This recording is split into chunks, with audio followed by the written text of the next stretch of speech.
Hi friends, કેમ છો બધા? મજામાં? રાતના વાગ્યા છે 12:15 અને અમે આવ્યા છીએ ઢબુ અને બંનેને લઈને બહાર આંટો મારવા માટે. કારણ કે અમે દિવસે એમને બહાર નથી નીકાળતા, રાત્રે જ એમને શાંતિથી કોઈ ના હોય ને એટલે એમને બહાર ફરવા લઈને આવીએ છીએ. અને આ છે મારી ઢબુ બંની, આ છે ઢબુ બંની અને આ છે અમારી સોસાયટીની કાલો. લોકોને નફરત છે કૂતરાઓથી, અમને છે પ્રેમ. અમારે ઢબુ બંનેને અમે રોજ રાત્રે આનાથી પણ લેટ લઈને આવીએ છીએ. આજે થોડું વહેલા એને લઈને આવ્યા બહાર કે ફરે એમ શાંતિથી.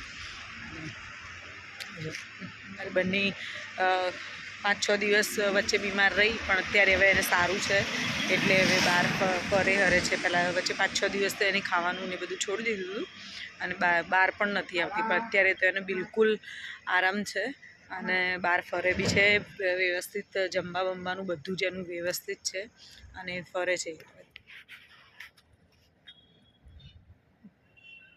કાલા કાલો કાલો કાલો કાલો કાલો, તારું નામ કાલો છે? કાલો, હા, મારી સોસાયટીની કાલો.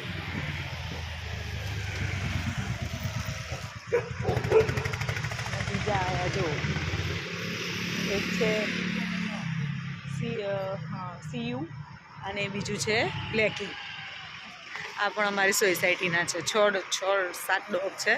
અમે રાત્રે ઢબુ અને બંનીને લઈને આવીએ ને એટલે એ લોકો પણ અમારી જોડે જ, એ તો પૂરો દિવસ જો કે ફરતા જ હોય છે, પણ એમને હું ઢબુ અને બંનીને લઈને આવું ને એટલે એ લોકોને એની જોડે જ આવવાનું હોય જ છે. અને એમાં કાલો તો છે ને જોડે જોડે જ ફરે. પેલા લોકો તો તોય થોડા દૂર રહે, પણ આ કાલો તો જોડે જ ફરે એમ.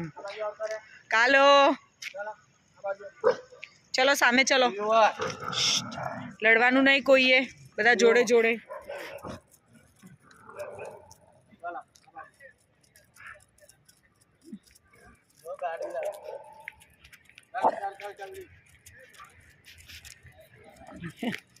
આ બધા જોડે જોડે જ રહેવાનું એમ. મારી ઢબુ થોડું એક્સેપ્ટ નહીં કરતી આ લોકોને, પણ આને થોડું કરી લીધી છે આ કાલાને. બાકી બીજા બધાને બહુ નજીક નહીં આવવા દેતી અને બધા જ મારી ઢબુ જોડે રમવા માટે એટલું એ કરે છે ને, પણ એ નથી એક્સેપ્ટ કરતી બધાને. એ છે જ થોડી એના સ્વભાવમાં જ છે. અમને ઘરમાં જ દબાઈને રાખે છે ને બધાને અમને. પર એનું નેચર જ એવું છે. બાકી અમારે બંને બધા જોડે સેટ થઈ જાય.